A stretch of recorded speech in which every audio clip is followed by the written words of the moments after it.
Hello viewers, this is Dr. Jana and you are watching the video on R programming, and you are welcome to this video, and we will be discussing mainly on these variables. And based on the data type of a variable, the operating system allocates memory and decides what can be stored in the reserved memory. And especially in R programming, the variables are not declared as some data type. The variables are assigned with R objects, and the data type of these R objects become the data type of the variable. And we store information of various data types like the character, wide character, integer, floating point, double, floating point, boolean, etc. Now if you see, we will be going for some data types here.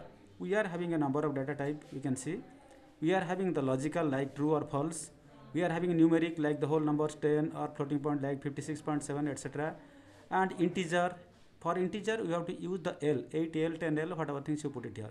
Similarly, complex data type like 3 plus 4, I the imaginary, R is the real part.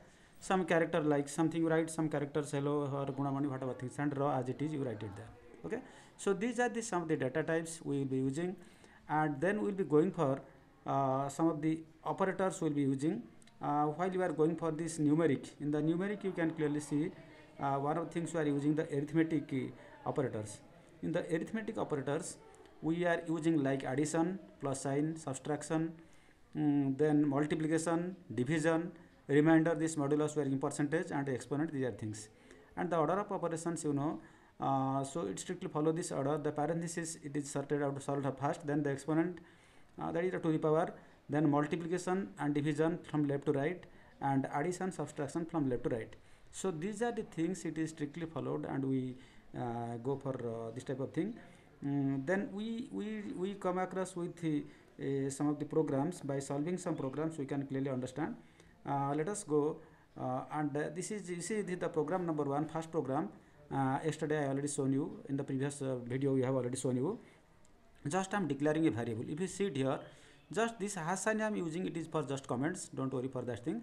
The second line you can see it here, I am using a variable my name.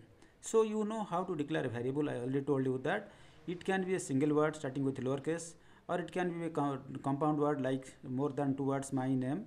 The starting of the second word can be capital letter, should be a capital letter, or if you want to put all the lower cases, you can use it my underscore name also, you can do it here, that is no problem. So other things, space is not allowed, and other things not allowed, so you don't try to do that type of things, right? So then for assigning, you show this less than, and this arrow mark is there, you can see, and I am assigning some value like gunamani. Then I want to print that one, so just print that variable name, just you call it there, you can get this output. So suppose I run this program, you can clearly see, yeah, my name is Gunamani, you can see it clearly, right? So my name, it is coming Gunamani, anyway it will come, don't worry for that, it is going for that one. Just select all the things and go for the source, you can clearly see the output, it is coming Gunamani, right? So now I am going to the second program. In the second program, you see, just I am using a C function. Can you see I am using a C function, C in the braces, whatever things, that we call it as C function, right? So I am using a C function to assign things to the variable. Suppose I declared a variable apple, and in the apple assigning this C function, C, red, green, yellow, I am this color I am putting. The color can be red, it can be green, it can be everything. Then if I want to print this apple, then you can see as I run this program, and also you can see the class of this apple also.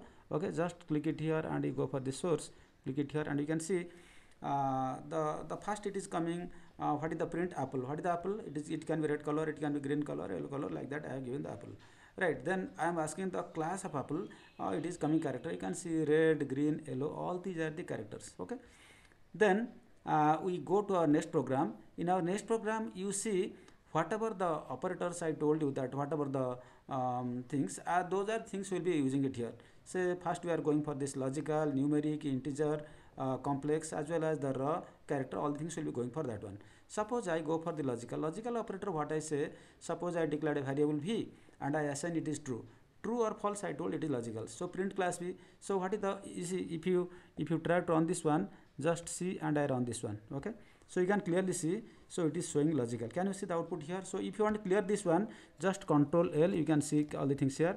Now selecting all the things, just run this program, you can see it is coming logically there, right? So now this is the thing, this logical means these are things, it will, you have to put it under this hash sign. So you put a hash sign here, because these are the comments. This also you put it a hash sign here. This also you can put yeah, you can put a hash sign here, because these are all the comments. Okay, these are all the comments, otherwise it will show some errors, right? So similarly for character also you can put a comment here, that one, and for also you can put a comment here, right? So these are things, nothing to worry for at this moment. Now I'm declaring some variable v, and again I am putting it is 34.5. okay, so what it will print? First let it print, and it will print the class of that one also. Okay, now if you run this program, you can clearly see the print for this variable class v, it is showing numeric, because the 34.5 it is showing the numeric. Similarly, suppose you want integer, in that case what I told you, that you have to declare this L. Suppose I am declaring a variable b and I am assigning 10. So in that case, just if you run this program, yeah, you select all the things and you try to run this program, you can see it is showing integer. Can you see? It is showing integer. Similarly, for complex 3 plus 4 I suppose I select all the things and I try to run this program, you can see it is coming complex. Okay, so like that also, suppose v is equal to true something here not true false in that sense. Here I am writing what is inside this quotation, that I am trying to run it here. Yeah, you can see it is showing character, but you can see sir true false already given. This true, it is not in double quotations. If you are putting on double quotation, it becomes a string. Remember that one thing. This true and false, it is without any quotations. Okay, so if you are putting a quotation here, double quotation, then it becomes a string for that one. Similarly, raw characters also, you can write something and you can do the thing. It will come raw, right? So these are the some of the programs you can do it here, and I save this program, Control S. So then I move to the program number 4. You can see I am trying to go for a vector. Okay, how do I go for a vector? See, I just declare a vector day and I assign using the C function, and what are the values I put? Say suppose this is the day. A day means how many days are there? There are 7 days starting from Sunday, Monday, Tuesday, Wednesday, Thursday, Friday, Saturday. So print day, and I am trying to print the class of this day. Okay, so then what I need to do? First of all, I print the day, then you go for this printing this character, right? So day, I run it here, so you can clearly see my days are, it is coming Sunday, Monday, Tuesday, Wednesday, all the things are there. Suppose I want to print the class of these things, what it will come? So you see, 1 minute. So just I select it here and I run this program. So this you can see it is coming character. Clear? So in this way you can do a number of program there. Then I am going to the, say suppose I want to create a list. So what is the difference between a list and the vector there? You see, directly we created a vector something like that, and I put all this value there. But if you want to put a list, I put it list 1. Well assign, just you use the word list and inside the braces, then using the C function you assign whatever the values. So in the first list the 22, 25, 33 numbers are there. Then in the second item it is 34.3, and fourth one is something like that I am putting it here. Okay, so now let us run this program first and see what are the list, how it is coming. So this is the list, it is there. So you see how compactly you are writing these programs. If you imagine, if you are writing the program in C much. Okay, I am running it here. Now you can see the list, it is coming, the list item, first item it is coming this one, and all the other items it is coming like this. Okay, so you want to clear all the things, what I told, Control L, you can clear all the things. Say suppose you want to print the list 1.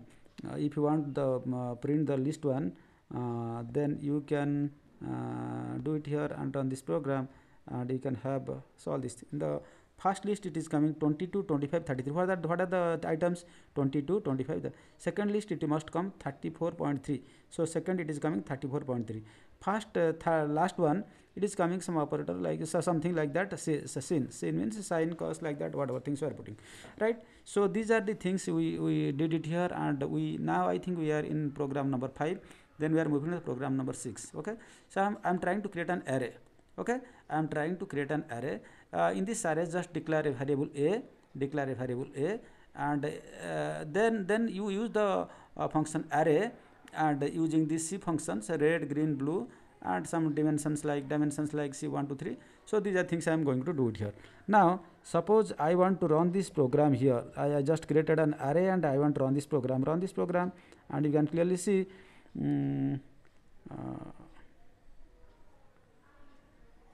array red, green, I think somewhere some, yeah. Can you see it here? I have done a mistake here, just I forgot to give a quotation here, that's why it is showing some error. Yeah, you take it here, Now I hope it is everything is okay. So Control S, and you now because already it was running, just rerun this one. Okay, now it is coming. Can you see here? Red, green, blue, and all the things it is coming here. Red, green, blue, and dimensions 1, 2, all the things it is coming it here. Okay, so this is, you can create an array like this also. So if you so this program number, I think 6 we have run successfully. Then if you go for this program number something like 7, can I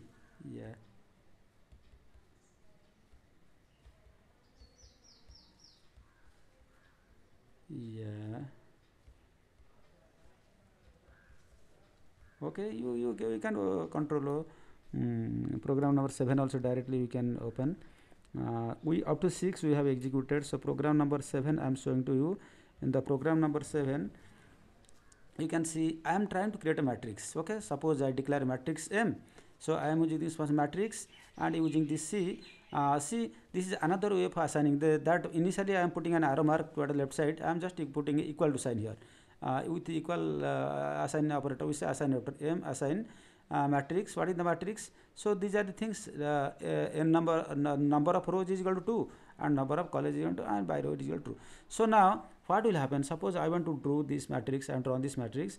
Just to save it here, just this one, and try to run this here. You can clearly see the matrices are, what are the matrix?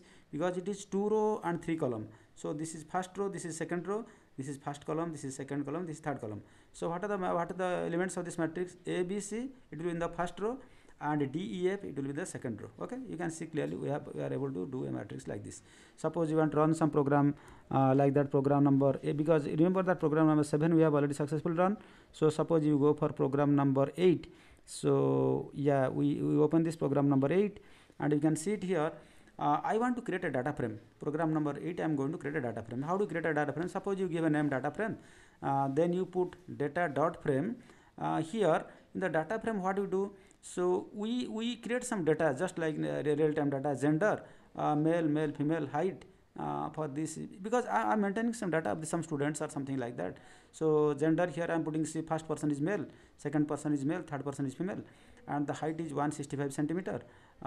This is 171.5 centimeter, 168 centimeter, like that. 0.5 it is not required, you remove it, because it is put it in a round finger, that is always better. So it is that you have taken, and weight of these people you have taken 65 kg, 68 kg, and 67 kg. And age, suppose I'm not talking this is okay, let it be employee or students, whatever things there, because you don't find any students with 40, 41, and 44 ages. But anyway, assuming that these are the sample things, so age of first person is 40, second one is 41, third one is 44. Okay, now I want to print the data DF. Okay, now if you select all the things and try to run this program, do it here and run this program, you can see it is coming just in a data frame format. First is coming gender, then is the height, then is the weight and the age, and all the things, it is just in a formatted things it is coming. Okay, so now Control S, we are saving this program. Now suppose, because Control O, so I am going for 8 is over, so sorry,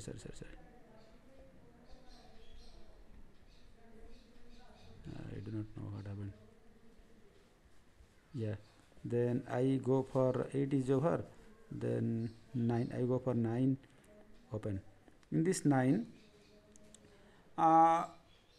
so I am using equal operator, equal to operator. So var1, suppose I am creating a variable var.1, so I am assigning this value, that is C, because previously what you are doing, you are using an arrow, so left hand side arrow will be there, you are using. So instead of arrow, I am using equal to operator, like that. var2, I am using, this is say some BVC and CSC, like that I am putting. So like that, C2. Another way, are you following me? This is one way of assigning the operator, that is the variable name var1, var.1, with equal operator I am assigning this value with this function. Then with this arrow mark, left arrow, I am leftward operator, you are using this. So suppose these are all these characters like BVC, CSC, our college and department I am putting. So another way, that first you write the value C, true and 1, this is assigned to variable 3. Then what happens it here? So you can see it here, it is in the rightward operator, I am using it there. And if you go for the print var1, so you go for cat var1, this is. So if you run this program, let us take this program, enter thing, and I source and try to run this one. You can see everything is coming. The first one it is coming 0 1 2 3 it is there. The second one it is coming BBC, CSE, and var.1 it is telling okay, var.1 also it is coming same thing 0 1 2 3, and var.3 it is coming 1 1. Why true is equal to 1? Here you see true is equal to 1 and 1 is also 1, because false is equal to 0. That you remember, those are the minimum things. Okay, so these are the things we successfully completed. This program number 9. So control O, we are going for this program number 10. In this program number 10, we'll okay something we'll discuss about that one. Okay, let me open this program number 10. Yeah, we'll have some idea about that one now. Yeah, so I am putting some variable here and I am trying to put what is the okay, let us run this program. So control A, then I run this program. Okay, in running this program you can see now the class is this one. Where is your destination? Next the class is it. Okay, it is showing now the class of variable x is numeric. Okay, what is telling? First one, the class of variable x. What is the variable x here? It is I have given Gunamani, so it will be character by default. So these things also 34.5. Okay, 34.5 the second one. The second one it will be numeric, because you can it is clearly numeric. The third one I am putting L. L I am putting means it will be integer. Same thing it has come. Okay, so I hope you enjoyed this video. If you have any comments or anything, you please do write to me. Or if you like this video, you please do give us a thumbs up and share with your friends, and also don't forget to subscribe this thing, so that all these new videos I'll be going for the different plotting, and I will be going for all the advanced regression and everything using these things. So just to take care of your health, and please do share with and subscribe to all things. Thank you for watching this video. Have a nice day. Goodbye.